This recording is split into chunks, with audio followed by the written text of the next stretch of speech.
Bigkasin ang 7 salitang ito at sasabog ang puso niya ng pagmamahal para sa iyo. Ang simpleng love spell na ito ay sobrang epektibo. Basta't magamit mo ito ng tama.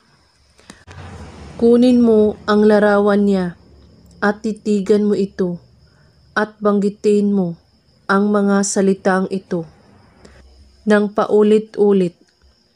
Tuton, idokto, tubrasik, martilon, zomday, patrais, berfanta. Ngayon, na matapos mo nang bigkasin ang mga makapangyarihang salitang ito, kailangan mo itong ulit-ulitin ng isa pang ulit. At paggising mo sa umaga, mararamdaman mo ang unti-unting gagana ang spell na ito.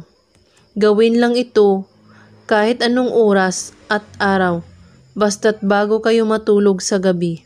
At kailangan, kapag gumawa kayo nito, buo ang inyong paniniwala at walang ibang iniisip at pagdududa.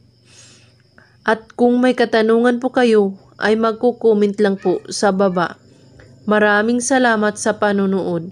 May God bless us all.